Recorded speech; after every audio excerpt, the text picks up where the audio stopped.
We're ready, you're Is ready? Mike supposed to, You're supposed to be here. Mike? No, Mike. Oh, Mike. Mike is. Oh, there she is. Hey, Phil Mayor.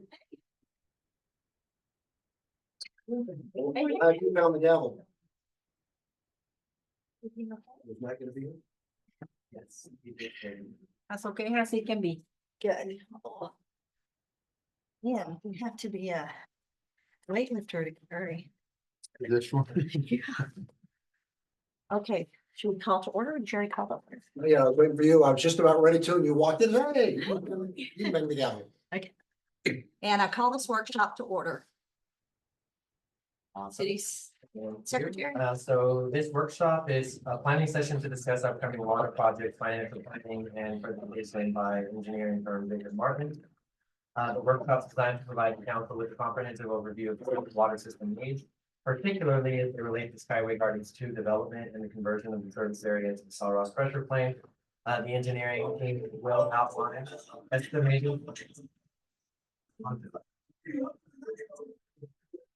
It's a party.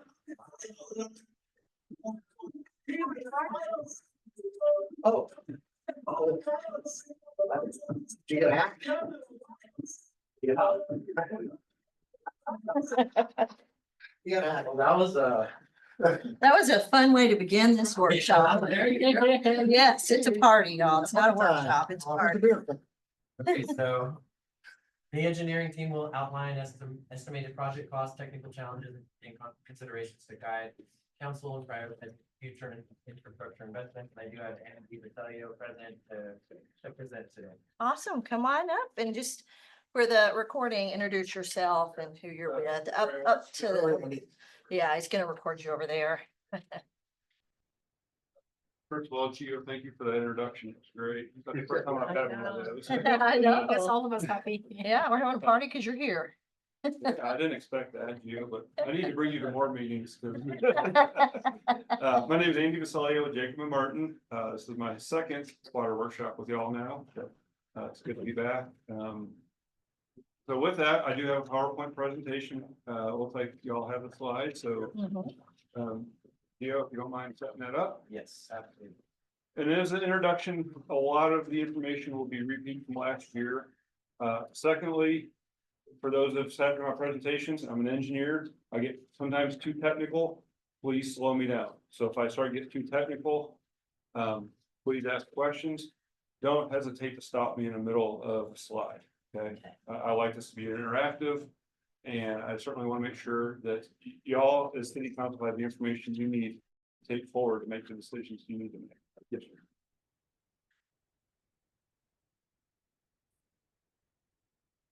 If it's okay, I'm gonna grab my slides and paper, that way I'm not. Sure. Just make yourself comfortable, please. Andy, where's home for you? Andy, where are you from? San Angelo. Los Angeles. Okay. Yeah, we have an office in San Angelo as of May of this year. We have 3 people now. Oh, good. Last year at this time it was 1. Oh, wow. Y'all can do the math on that. We tripled. Yeah. So going through here, first of all, I want to do a water system overview, just to kind of walk through how the water system operates. And then we'll go through Skyway Gardens. I understand it's a very important priority of city council at this time. Lead and copper rule revision and inventory update. That was a big one last year. There's not a whole lot to update this year, but it's a very high priority. It's a federal regulation that has to be complied with. And then critical issues, those are going to be a repeat of last year. I've talked to Mike about many of these things, so he's aware of them. And so a lot of these things we need to transition as you've had transitions in staff. We're short staffed, we're dealing with a lot of challenges right now. And so I want to provide that information to hopefully help you make those decisions. So the next slide there, Gio, please. Okay. So it's probably a little hard for you to see right here, but this is how the water system operates. Currently, you have 4 pressure planes. And a pressure plane is a specific area within your system that operates almost independently. Now, there is overlap between these pressure planes. You can push water from one pressure plane to the next. Starting from the west, we have what's called the Sunny Glen pressure plane. The water source from there is a Sunny Glen well field. From there, it goes to the ground storage tanks and pump station. You have the Pierce tank in the northwest, which is not operational, it'll come up later. And then that Sunny Glen well field feeds into the Upper Hill pressure plane, which is on, we'll call it the western central portion of the water system. On the south end, you have the Upper Hill ground storage tank. You also have a well. So the western half, those two pressure planes kind of operate together, if you will. And then on the eastern side, you have the Lower Hill pressure plane, you have the Mooski well field. That supplies the water. And then it goes through the ground storage tank and pump station. And then it goes to the Lower Hill tank at the bottom of the hill or on the south end of the city. That does work with Sol Ross pressure plane to some degree. Now, Sol Ross does have its own independent well, the east well, but also has a booster pump station called the East Booster Pump Station that can take water from the Lower Hill plane and push it over to Sol Ross plane to help supplement that. So the way I like to describe these is if you look at your water tanks that are set up on a hill on the south end of town, you have one tank, a ground storage tank that sits up higher than the other. That is what feeds the pressure into the system. So the higher the tank, the more pressure that you can provide to your customers. So does that make sense from a pressure plane standpoint? Okay, Yeah, and by spec, we have to deliver 35 PSI to every water meter. that is correct. Yep. Meet TCQ regulations, and then in fire flow provisions, 20 PSI.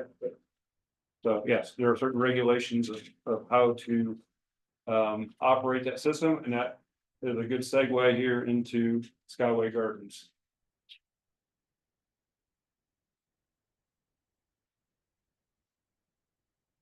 Sorry, you may give you a heads up? No problem. Yeah, I want that music back on too. So from Skyway Gardens, I understand the development on south end of town, it's been, I don't know if I want to say lingering, just from what I understand, again, I'm sorry, It's moving. Uh-huh. Construction. it's been lingering, going into the moving stage. Yeah, looks like it's ready for framing. Oh, yeah. Okay, Transport, they're moving. so I understand that's a critical issue of getting water to that new development. It is currently in the Lower Hill pressure plane. The Lower Hill pressure plane, based on that ground storage tank, cannot provide adequate pressure to Skyway Gardens. It will not meet the 35 PSI criteria. So therefore, we looked at realigning the pressure planes to provide service to meet those pressure requirements. Okay, and that's just the first slide. Gio, if you can go to the second one. So the recommendation, when this study was done, initially it was done in 2023. We looked at either taking some of the area from the lower pressure plane, including Skyway Gardens, and moving it to the Upper Hill or the Sol Ross. It's gonna come along later, but right now you don't have adequate barely water supply on the western side. So moving it over to the Upper Hill would not make sense with adding more customers to there. So what our recommendation is, and you can see the pink area here, is moving those customers in that area, including Skyway Gardens, from the Lower Hill plane over to the Sol Ross pressure plane, which from an elevation standpoint of the tanks, it sits up higher, if you will. So it's about 450 customers plus or minus that would be moved from the Lower Hill pressure plane over to the Sol Ross pressure plane to give both Skyway Gardens and these customers adequate pressures per TCQ criteria. And Andy, does it have sufficient volume? That is a great question. Yes, we have looked into that, and that kind of goes a little bit into the recommendations, which is part of the next slide. Great. So to do this, you have to close system valves, okay? Because you can't have those pressure planes with different tank elevations intermingling, because what you're gonna do, this tank at higher elevation is gonna feed into the other one and overflow it, right? So you have to have a delineation or some sort of a way of separating those. The way to do that typically is having gate valves in the water system that you just open and close. So on that next slide, you'll see some cyan, very light blue little dots there. Those are locations where you need gate valves to be closed to separate the Sol Ross and the Lower Hill pressure planes to meet that pressure criteria in the recommendation. I don't recall exactly. I think it was in the 15 to 20 range. It's part of the COPS opinion. We assume that every location here either does not have a gate valve or the gate valve is inoperable. That's very common for a city of this age. A lot of water systems throughout the state of Texas and the country have gate valves that just do not operate. It is a potential cost savings if some of these gate valves are working and you can close it and they're not leaking. But from a conservative estimate, we wanted to assume either have to install new or replace. So no one's actually looked at whether the gate valves are operating or not. Not at this time, as far as I know. And part of that again goes back to the staffing issues, staffing transitions. I saw Mike walk in here. With Mike has been great to work with. He has his hands full. Uh-huh. I've had multiple conversations over the last few months. And I don't know, friendly reminders, Mike. Hey, lead and copper, that's that. And he's like, I know. So, we're supporting Mike. He's doing a great job. We're very happy to help him. But again, he's, as I like to joke, he's trying to keep his head above water, both literally and figuratively. The other part of this is we would need to run a new, what they call a dedicated water line to go from the lower hill plain over to the suction side or where the water comes into the east pump station. And the reason is those lines are all connected with each other. So they're both providing transmission of the water and also distribution to your customers. So to have that dedicated line, and it has that red, what's called a revision cloud surrounding it, that line is only dedicated to come take water from the lower hill plain to the pump station. It's not connected with any other lines, not connected to any customers. And that is necessary because if you use existing lines, it's going to cause that pressure plane boundary to go away, again, causing water to be pushed from Salt Rocks back to the lower hill. So that is a very important part of this. We look at it from a 12-inch standpoint, basically to make sure we have sufficient capacity. That pump station, the E-type pump station, if I remember right, it's like 450 gallons a minute or 500 gallons a minute. So it has good capacity. It's a duplex station, meaning you have two pumps. You can alternate them, and if one goes down, you have redundancy in there. Going to the next page, and I should have grabbed my reading glasses when I got my slides. This is the budgeted construction cost estimate, and this is using what I'm going to call the conventional design bid build method of construction. The first 11 line items are contractor bidding and constructing the facilities.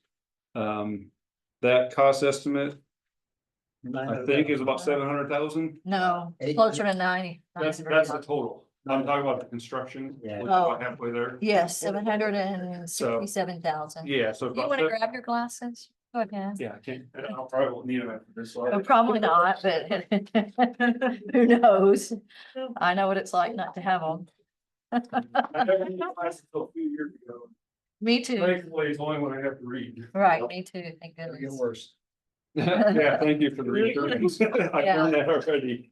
So I have a question. So right now, the Skyway Gardens that is in operation, they have sufficient water going? I don't know what's currently being done, but based on our study, if you connect them to the lower hill plain, which is the way it's set up now, they would have insufficient pressure according to TCQ regulations. What will end up being, have you calculated? So if 35 is the requirement, what's your calculation is where it's gonna be at? Ballpark, Yeah, I don't in recall. the 25s? I don't recall exactly, I'll be honest with you, I'm sorry. Okay, That goes back to the 2023. So just to give the council an update, the study was done in 2023 before I was with Jacob and Martin. Geo asked me to update it with, so I didn't dive back into the hydraulics other than, yep, this looks correct. I talked to the people who did it. So sorry, Rick, I don't have that That's okay. information, but okay. less than 35. Uh-huh. Yeah. Somewhere between 1 and 35. And so we have a construction contingency that's typically about 10%. You never know what you're gonna find when you dig up to install water lines. And then we added our typical non-construction costs. This is if you have an engineer assisting you. And yes, it would provide a total project cost opinion of approximately $900,000. So that's construction, non-construction cost contingencies. That's a dedicated line. That's the gate valves installation. So are there any questions further on Skyway Gardens? It looks to be fairly straightforward. It's a cut valve, new pipe. So it's just a matter of time and effort to put it in place. That is correct. Yeah, and from a practicality standpoint, with city staff being understaffed, I think it'd be very difficult for your staff to be able to do this in-house, Uh-huh, so. yeah. I think Mike's up to the challenge, but probably not at the moment. No, he has enough. Yeah, you have enough, I Uh-huh. understand and agree. Uh-huh. So the next one is a lead and copper, rule update. The picture, the graphic you're looking at. Is just kind of a definition of what a service line is. So you have the water main, which is shown underneath the street, underneath the car in this graphic. Then you have what's called the city or the public service line. That goes from the water main to where the meter is. Then you have the water meter. And then on the other side of the water meter, it goes from the water meter to the house. That is the customer owned service line. Per TCEQ, you are not responsible for the customer side, except for the lead and copper rule. They are now making you responsible for that, including if it is a lead line. There's a lot of ambiguity on who paid for it. I have some clarification. We're not ready to get there yet. There's a lot of, I don't know if I'm saying unknowns, but I guess ambiguity is the best word to use. That it's not, in my opinion, it's not very well thought out. They're making you responsible for replacing that service line, but they don't tell you how to pay for it. So service line, define service line Service line from the main to the house. to the house, but not interior to the house. Correct, that is considered plumbing. So that's considered plumbing. Okay, so That is that's correct. service line. Right, and as we talk service line, I'll probably call it customer side, city side, I may say public, private, kind of the same things. And what I think I heard you say was it is lead and copper, but the concern is about the galvanized pipe, the lead pipe. That's the primary That is correct, lead and galvanized, and basically it's health impacts from lead. from lead. Right. Lead leaching into the water, it has significant health impacts, primarily developmental for children. I get all that, but in terms of service side, not a big fuss over copper. Correct, Okay, that is correct, yes. In fact, copper is considered non-lead, yes, yeah, so. thank you. And that jumps into the next slide. So I don't know if I don't think I want to go through this line by line. But basically, they right now identify service lines as either unknown, you don't know for sure what it is, non-lead, copper, plastic, any sort of plastic, HDPE, so on and so forth. Galvanized or lead. Yep. Those are the 4 criteria. And if you look on the far right part of that, the entire service line, they have a spreadsheet that they have set up. It's form 2943 from TCEQ. Based on the combination of what you find from the system side versus the customer side, they give you the overall classification. So basically, it's a cell formula that you cannot manipulate, or at least not that I've tried. So as I read this, Mhm. if it's lead on one, they take worst case entire line lead. Exactly, I don't care if it's on the customer side or the city side. that is correct.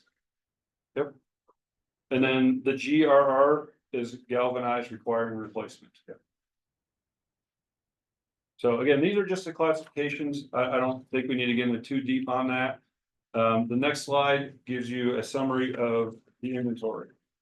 So I did help city staff last year up until the October 16th deadline with what they call the SWIFT submittal. It's the full inventory.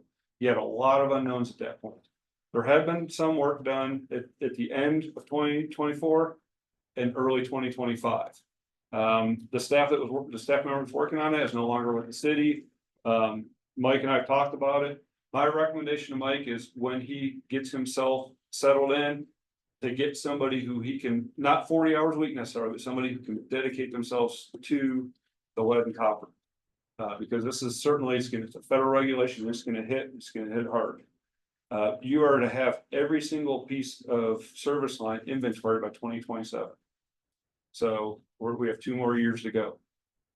The other part of that is childcare in schools, which I'll get into in a little bit.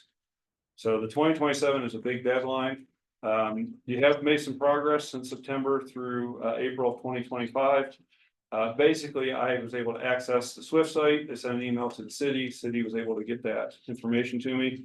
But as you can see, within that, we'll say 6-7 month period, an additional 159 service lines were added. Many 235 were switched from or I'm sorry, 235 were identified as non-lead.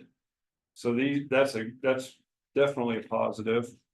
The unknowns went down by 140.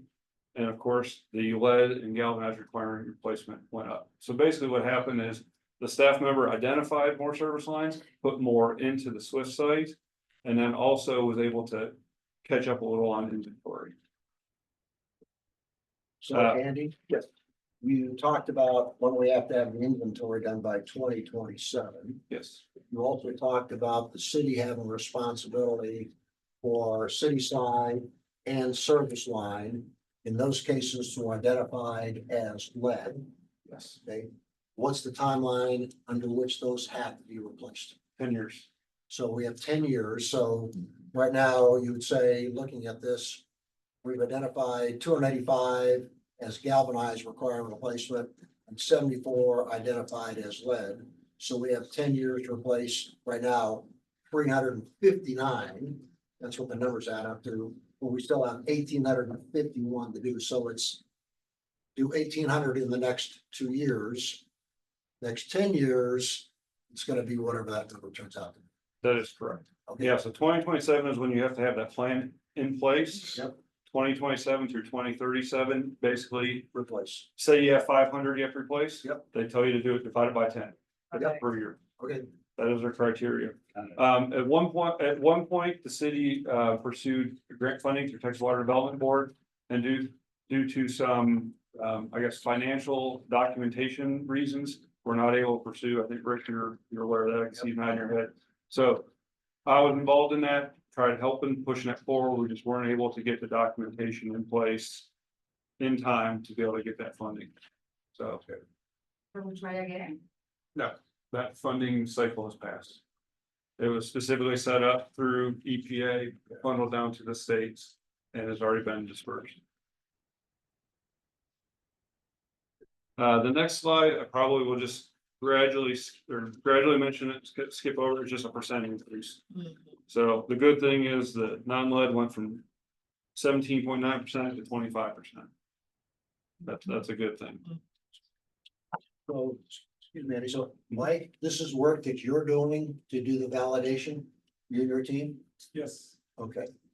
And do you have a plan that kind of maps it out over the next 2 years to look at the other 1,800 service lines? well, the vision is to hire somebody because we don't have enough, let me get up here. How's it going, Andy? Hello, everybody. Yeah, the vision is to hire somebody.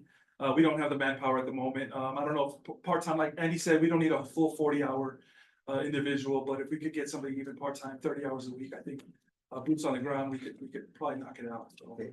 Is it in your current budget? that I do not know. That'd be a Victoria question I'd have to ask her.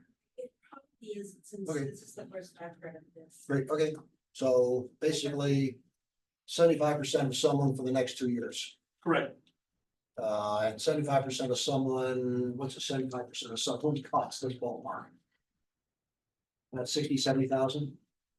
Yeah, by the time you include benefits and all that stuff going on, okay, Well, if it's a part-timer, then we wouldn't have to give benefits, so, right, we would.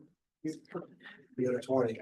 What might not be, We can work on that. yeah, we can work on that, sure, So that solid. Thank you. Yeah, and you did have a previous staff member that was working on this. She was, from my understanding, she was also doing other regulatory assistance, so it wasn't the full-time.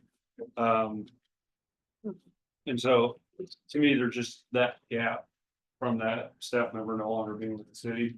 So if you can find somebody to do it, whether it's full-time, part-time, whether it's full boots on the ground, another aspect you can do is as you're reading meters, they can go out there and check the service lines, so. Good point. So Mike, if you had someone full-time doing it, you just get them faster, right? Okay.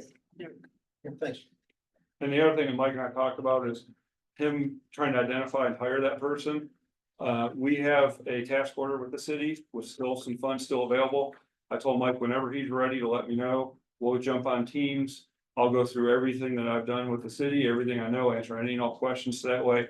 Again, because Mike has not been involved in it, and I have been on behalf of the city, I am more than happy to share any and all information. And I've already sent, I know Mike and Gio are probably tired of email from me. I think, when the transition happened, I don't know, Gio, about 200 emails from me. Quite a few. You read them all, right?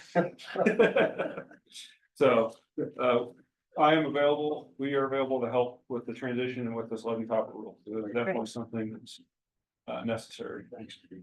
Okay, the next slide, I focus the next steps on the school and childcare. So the 2027 deadline's not on there. The next steps regard to public education and the schools and childcare facilities. That was something that had been worked on in the fall of last year as well as early as this year. And then on the next slide, I worked with the staff to develop a list of the school and childcare facilities. There were online resources. I checked with staff. You can see that the Alpine Christian School is highlighted in yellow. That is a facility that does not have any lead requirements because it was constructed after 2014.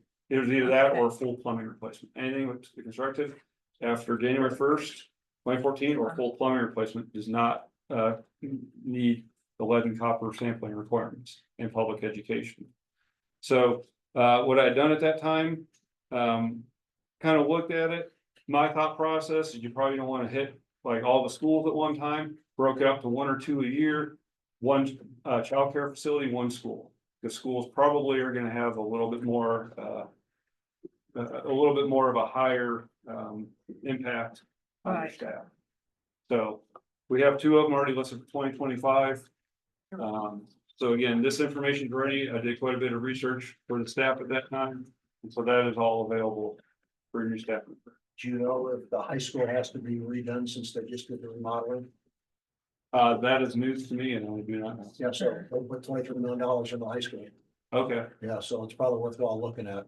Yes, understand what that looks like.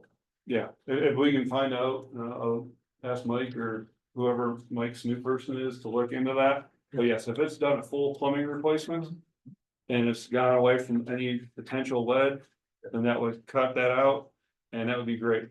You have the education component, you have the sampling component, and it really is a challenge to keep up. And like with a lot of regulations, a lot of it's the paperwork. Okay, any other questions on that? Okay, In my mind, probably one of the best explanations I've heard, because it gets down to what do we have to do? What are the implications? So 2027, we got to inspect all of them. 2037, got to replace those that fail the requirements, both on the city side and the customer side. correct. And I think one of the big things is that 2024, the October 16th deadline. You had a lot of unknowns. I think it was like 75% unknowns, but you met that deadline. There are water systems out here in state Texas that did not meet that deadline. And I'm not sure, but I'm sure that the PCQ is Having fun. getting to be friends with them. So the next item is just the critical issues within the water supply. There was quite a bit of work done last year on that, and a lot of that is in the slides. I don't think I've changed anything on these slides, so this is more of a refresher. Again, I'm gonna refer to Mike and just his transition, his workload, his short staffing, just hasn't had the availability to push forward on some of these. I mentioned a little bit earlier that the east side of your system from water supply standpoint is in better shape. So the Mooski field, fill in the lower plain, the Sol Ross, and I have some graphs to show that is in pretty good shape. The western side is where you've been struggling. And I'm gonna ask Mike, we've talked about it, you're still struggling. I assume being a little bit of a cooler summer probably wasn't as bad as the previous year. Got a lot of rain as well, so. Yeah, so trying to keep up is better this year, but it was weather related. The first slide here, I have some numbers highlighted there. These are the 3 wells shown there, the Gardner, Roberts 1, Roberts 3. Again, this is last year's data. This has not been updated, but at that point you were running some wells 88% of the time, 98.2% of the time. Roberts 3 was actually running about 150 gallons a minute before until it was upgraded. It was running 50%. So you had some wells running nearly 100% of the time. And as you can imagine, things with electrical, mechanical, pulling water out of the ground, running 100% of the time, 24 hours a day is not good. That's not good at all. Generally, from a well standpoint, 12 hours a day is generally what you want to max out at. PCQ looks at it from about 75%. So, the next slide, you. So this is for the city overall, and if you look at it, the red line on top, that is your total available water supply capacity. The orange line below that is 75%. Again, that's where TCQ says you're 75%, you need to start planning and designing for a new water supply source. The blue line is the fluctuation, I think it's from, I need to put my glasses on, but I think it's 2020 to 2023. It's basically the monthly fluctuations over time. So as long as that blue line stays below that 75%, that orange line, you're in pretty good shape. If you start getting near that red line, you're in trouble. So Andy, this says our total capacity is about 2.2 million gallons. If I'm reading the graph correct. Is that right? Gallons per minute, correct? That's GPM. GPM. Oh, okay, okay, and that corresponds to about 3.7 million gallons a day, ballpark. I can calculate it. That's all. Okay, Let's this is see, very- 700 gallons a minute is about 1 million gallons per day. okay, so this is very helpful. This is our capacity about what we can pull out of the ground.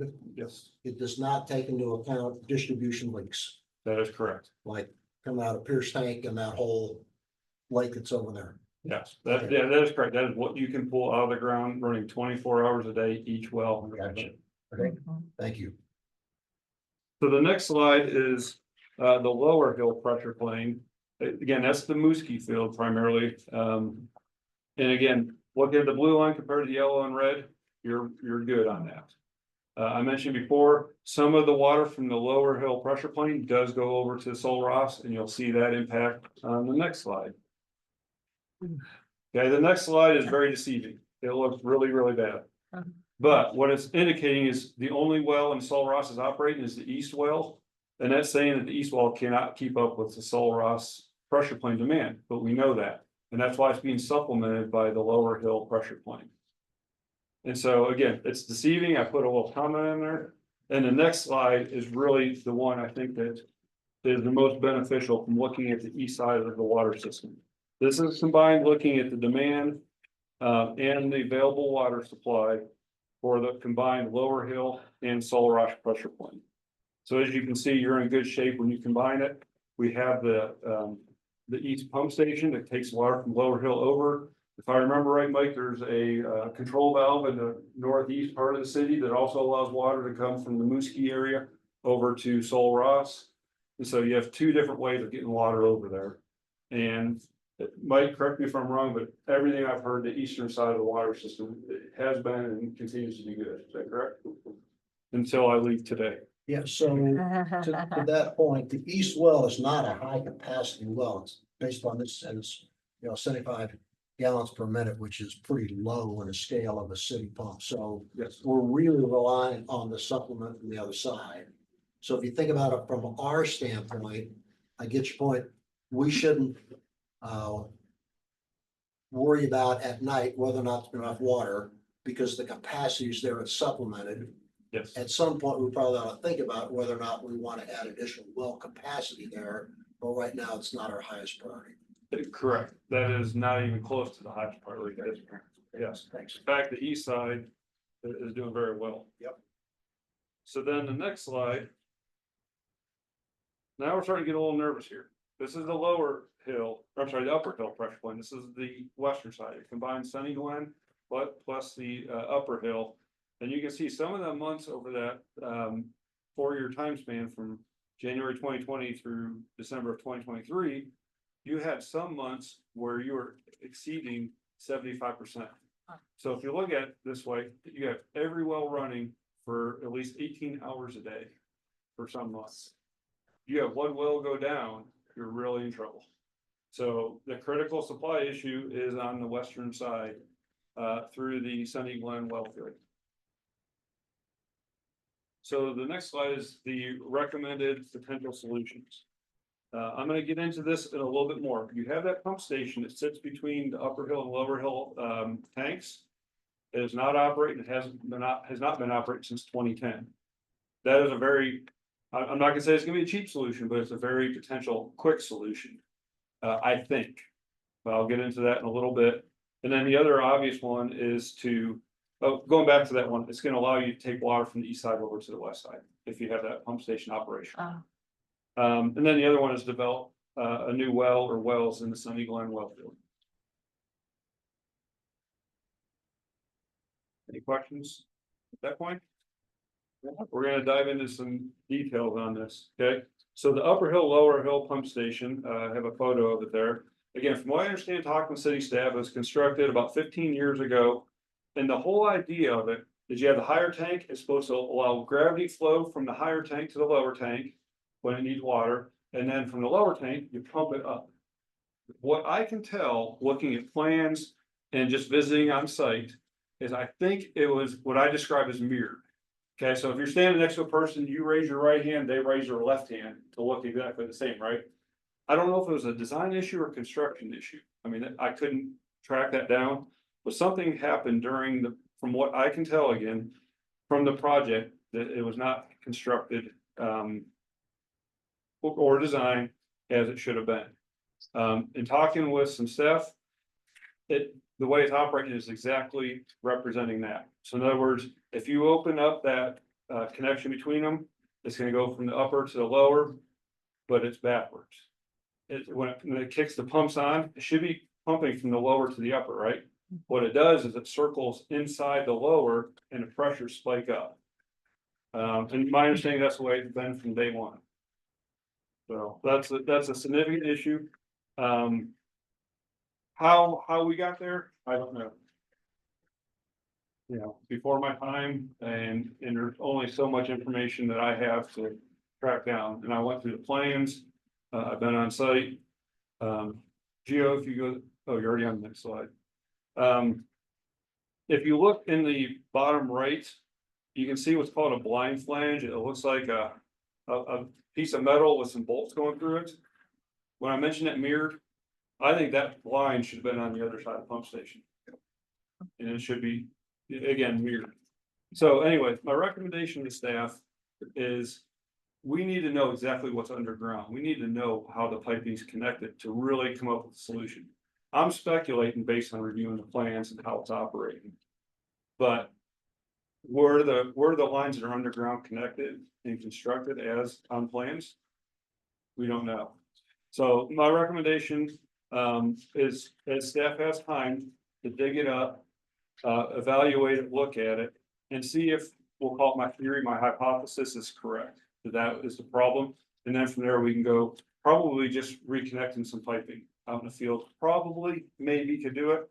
But again, because it's mirrored, it's gonna look a little weird, but we can probably get it functional by doing some changes in the field. So you said, when was this constructed? About 2010, from my understanding. And it's been that way ever since, no, and so That is my understanding, talking with staff, yes. why wasn't it ever addressed or fixed? Then, That I that's don't know. $1 million questions. So it was City produced in previous 2014 when I came on council. I was told it was that way when it got powered up, it blew toilets out and all sorts of things. They turned it off and never worked. Whoever It's been built off it ever should have since, but fixed it. it's gotta go work. Do you have a sense about what it's gonna cost to go excavate and figure it out? The excavation can be done by staff as they have time.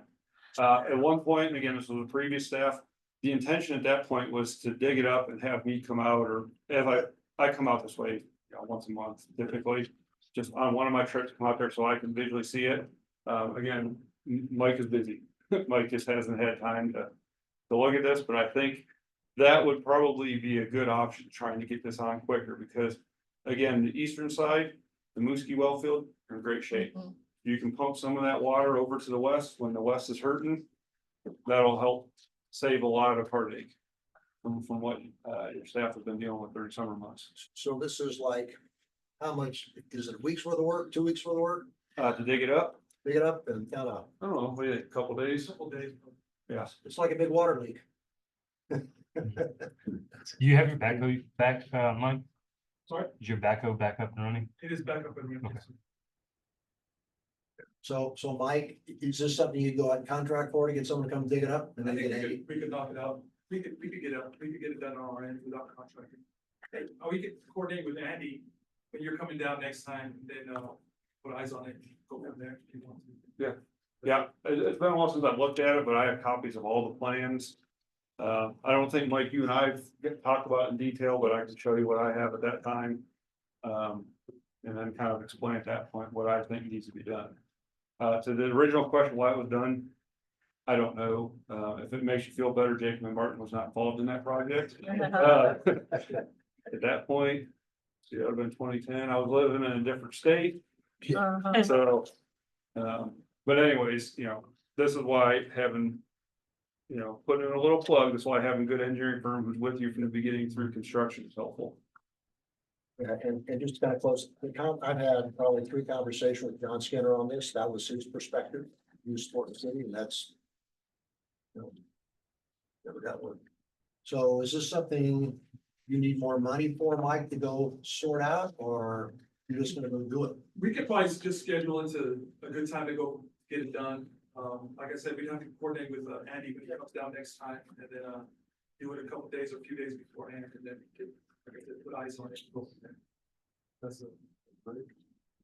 Okay, And we had talked about it in the past, with Mike and previous staff. And it was like, hey, I'm coming out. We have 5 water leaks, they're just constantly fighting. I guess That's the question. the best time to do it would be towards the end of the month after we finish our meter reads, because like I said, we got meter reads for the first couple 2 weeks, 2.5, and then we schedule the big projects towards the end of the month. So that might be the best time for us. that'd be great. Yeah, and my intention is to try and combine with another trip because it saves the city quite a bit of money if I'm not Alright. traveling out here specifically for that purpose. Next slide, Gio. So, the Pierce tank. So again, that was that tank in the northwest part of your system. It's part of the Sunny Glen area. And the way it's set up is you have the Sunny Glen well field that pumps the ground storage tanks, then you have booster pumps. They're supposed to pump to a combination of both the Pierce tank and also the Upper Hill tank. But the Pierce tank has been not able to be filled since 2020, is my understanding. The history I heard about it is it's kind of correlated to a big water main break that happened in town. They haven't been, and staff hasn't been able to fill it since. We did go through I think probably 2 iterations. It's basically, this is a iteration type of approach to find out what the problem and the solution is. We went through, I was out on site with staff, opening and closing gate valve. My initial thought was you probably have a gate valve closed. If you have a gate valve closed, you can't get water up to it. All the gate valves were confirmed to open or closed. We're going to the next step. The next step that we're at right now from an engineering firm is we feel that those control valves, which are shown in orange, technically, I think you have 3, maybe 4 of them. I think there's something funny going on with those. I've done a little research on those valves. They're a very common valve called clay valves. They're control valves, but there's like 3 different functions in there, like a pressure reducing, pressure sustaining, and a open and closed solenoid. So even for a simple valve, it has multiple functions. And one little setting off could really throw those off. This would have been probably spring of this year. I was working with the staff at that point. I actually contacted Clay Valve. My recommendation is get a Clay Valve representative on site to look at those and fix those. Okay, they're not simple valves. No offense to Mike and his staff. Most city staff are not equipped to do a full inventory and correction of problems with those valves, especially ones with this many settings. At that point, and I've sent the information to Mike. Once we get to that point, once Mike has the time to breathe, we can coordinate, maybe get a PO for Clay Valve to come out here and repair those. And make sure they're set properly. That's our current. Now, that's our current, what we believe is the solution. Will it work? Maybe, maybe not. But even if it doesn't fix the Pierce tank problem, it'll definitely be good to get those valves maintained. Because I don't think they've been maintained for a long time. That's what I was about to ask, if Yeah. anyone knows when they were put in originally, and if they've been maintained like on a yearly, 2-year, 5-year basis, whatever it takes.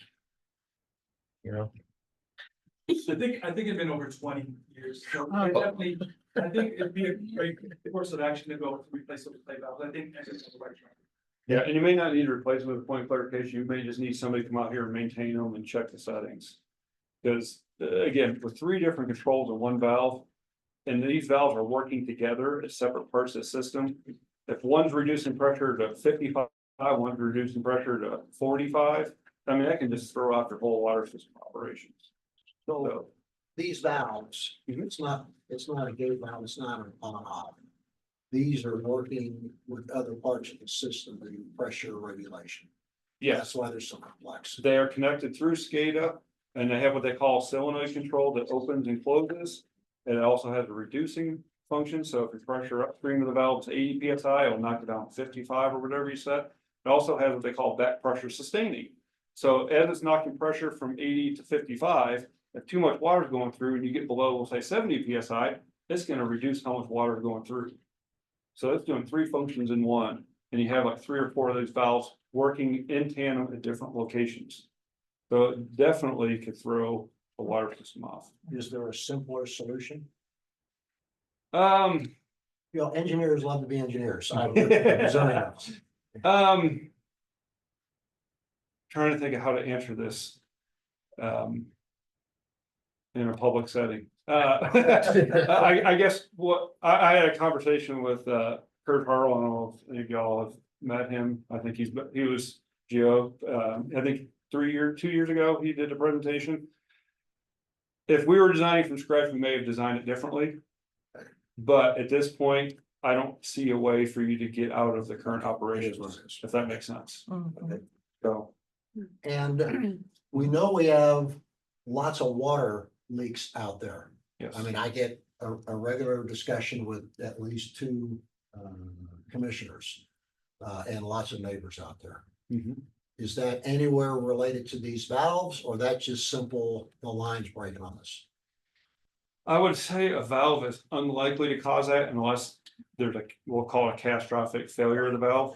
You know, I mean, if it's Yep. supposed to reduce pressure from 100 to 80 or whatever, and it doesn't. And then you have downstream really high pressures. That's not what I'm seeing here, though. At least not what I think is happening. So it's not a situation where you would end up with an overpressure, given the valve activity, creating a blowout in the pipe. Correct. Okay, As far as I know. Yeah, and again, this is our next step. Because, you know, I mean, there's a lot more expensive steps that we could do to make this work. But at this point, you know, we don't need to go that route. We want to take it smaller, simpler. Yes, sir. Forgive me my ignorance with plate valves, but you're saying that they're kind of like operating like solenoid.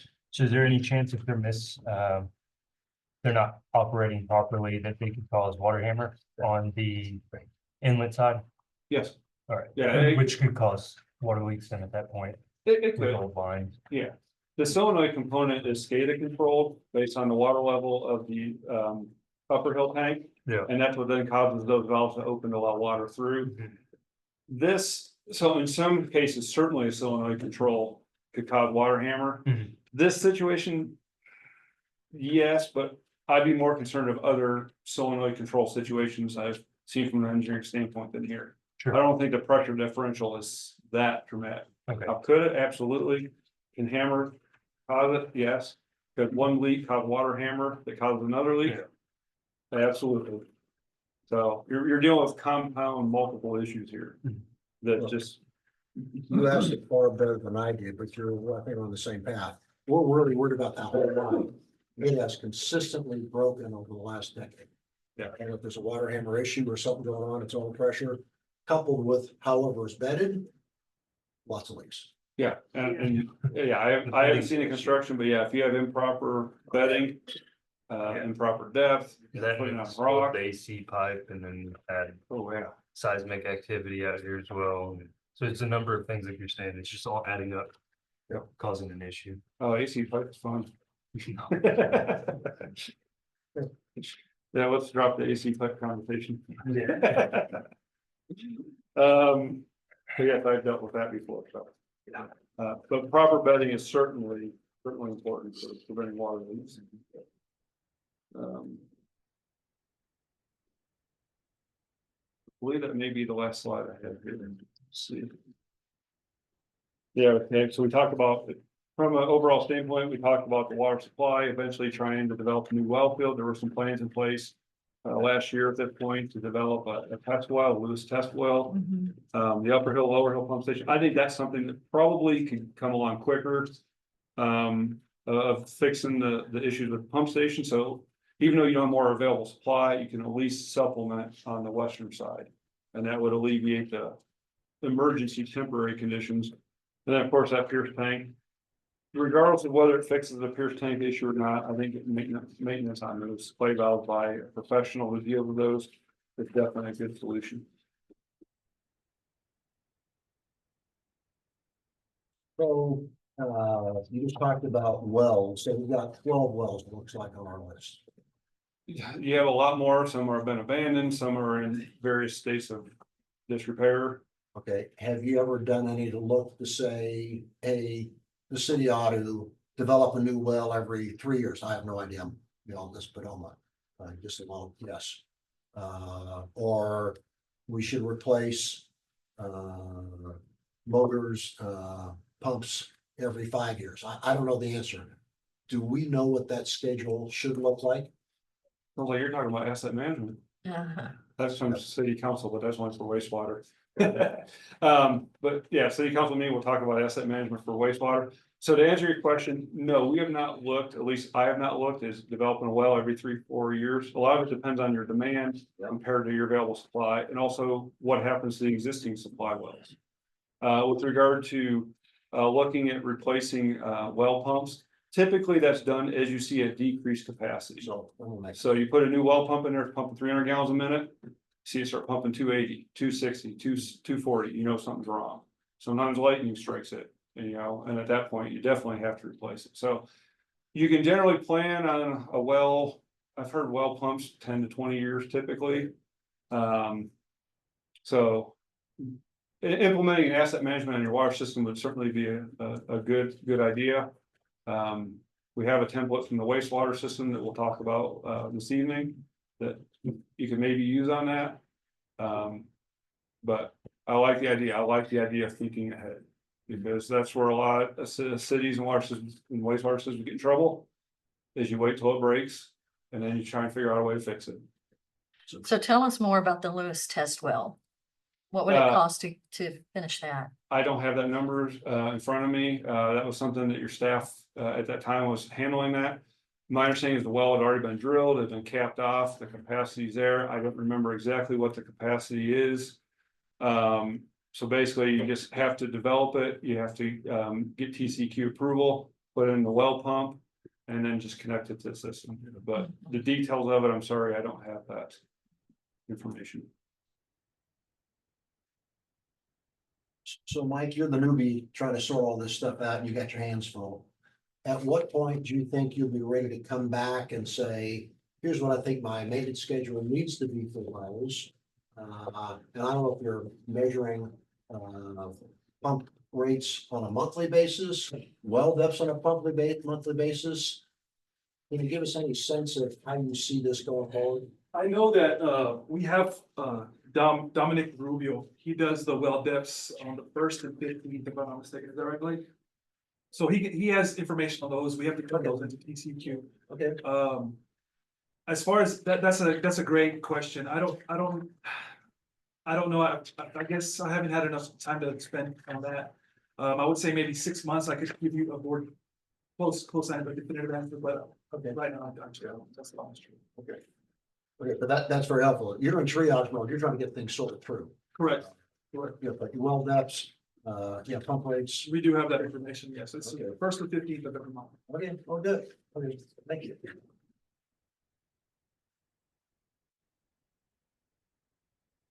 That's the end of what I have, but I'm certainly here to answer any additional questions. So here's, I'm gonna try and provide what I think I heard. That's from the council standpoint, because we're gonna need a dialogue, how much, where's money need to go? What I think I heard was, about $900,000 to go. Work what I'll call the lower hill Salt Ross Plain to go get water pressure over to the new development. Correct. That's one item. That's Okay. Second thing I heard was applying resources to go work our lead and copper inventory, have that done by 2027, line replacements by 2037. Correct, that's ahead. You know, go off and do that. and the schools and childcare, so. Yes, yep, thank you. Third was, I think I heard the discussion about going and getting the backhoe out and find out these doggone, you know, are they hooked up backwards or not? If they're mirrored, getting that fixed, and that's probably a month or two away, but it's been upon Mike at the end of the month going to work with you all, then you all come back and do assessments is, here's what's gonna cost, it's a bunch of elbows, and some bolts and flanges, to put it back together, and that might be a solution. Or it might be, we say, oh crap, that's not a solution.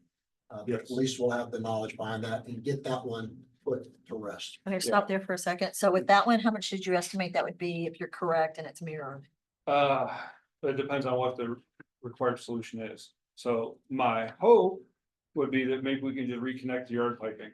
If so, in the thousands, it'd be, you know, I mean, if you hire it out, probably 100,000 or more.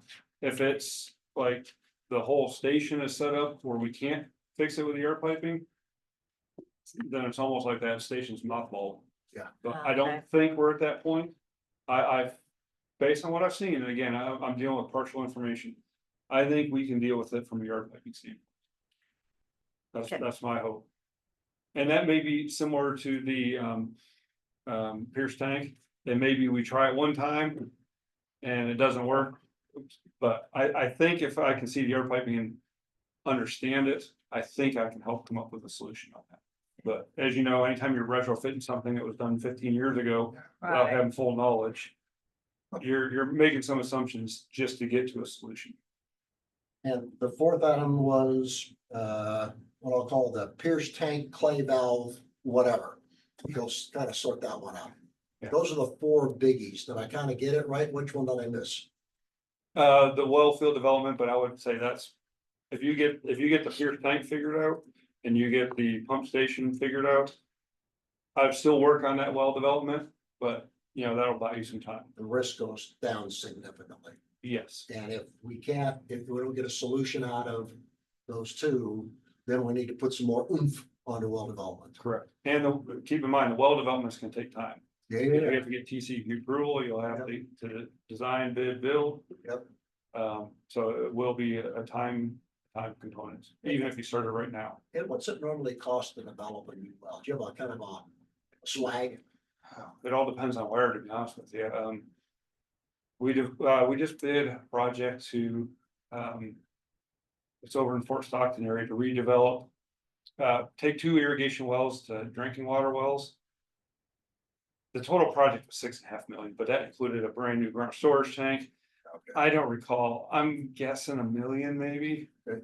But again, I'd have to look at that bid tabulation. Again, we bid this September 24th.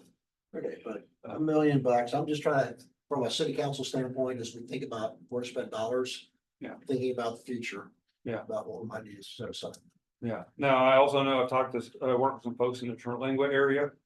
I think they were telling me they would price out a new well, and for some reason I'm thinking of 2 million or 3 million, and that'd be drilling a new well too.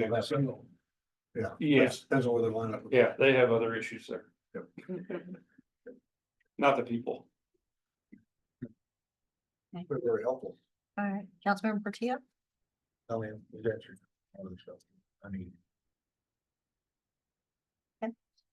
Councilmember Martinez? Thank you for your presentations. It's very informative. So now residents will be more happy to know that we have enough water pressure. So it was very informative. Thank you. Councilmember Lucas? Thank you for the presentation. Sorry I was late. I got to catch it while I was on Zoom coming in from Midland. Definitely reinforces our issues that we have. Yep. And that we may not have absolute solutions to some of them, but at least we have a path forward. And so we just need to make sure that we equip Mike and back him with whatever he needs to get this figured out. The owner of BC Ranch did reach out to me. She's interested in getting her well back on. It used to be a city well, so we may look at having dialogue with her. Gio on the, and Mike, on if it's producing enough to even think about putting back on the systems, what kind of money she's wanting, because I know she wasn't wanting to sell it to us. She wants a royalty on what we use and whatnot. And from my understanding, it's way back there and it's pretty hard to get to. So those are all things that I think we should start working so we can put that on there until we can get, Lord willing and knock on wood, this pump up here, our $1 million pump to nowhere. Reconfigured to where we can start utilizing it and limp our west side along with our east side until we can get more permanent solutions. Yeah, that's where I'm at. Councilmember Escobedo? You did a great job, getting us all the information that we need and the understanding that we need, where we're at and what we need to do. Thank you. Councilmember Stevens? Opposite mine, thanks. And one thing I didn't mention is, there was a engineering report, I think it was like December 31st, maybe 2024. I sent that to Gio and Mike, but that was provided too. So it has a little more information in there, but this is kind of the summary too. So a lot of stuff has been documented through emails, through reports. This is just an overall summary. Great, thank you. Okay, we appreciate it. Thank you very much. When will you be back? 30 minutes. Well, no. Thank you. On a different day, not today. Hopefully that meeting is less, well, no, it's not gonna be less concerning, but, I don't know the next time frame. So just so you know, we work Fort Stockton, Terlingua, Marfa. I mean, we're out in this area a lot. So it all depends on whether it's a project that's in a critical phase of construction, whether it's a city council meeting or a board meeting. We're down on Marathon, so it's one of those deals. When I come out, you know, I try to make it a trip worthwhile. So, Good, good. And And then you'll you'll be meet up with Mike. virtually on October 21st for the wastewater workshop at 4. Oh, okay. yeah, that's not gonna be nearly as fun as this one, I'm sorry. No, never is. It actually will be better news for you though. Yeah, yeah. Okay, all right. Thank you very much. We Absolutely. appreciate it, Andy. All right, and with that, we're gonna adjourn the workshop, 5:03 PM.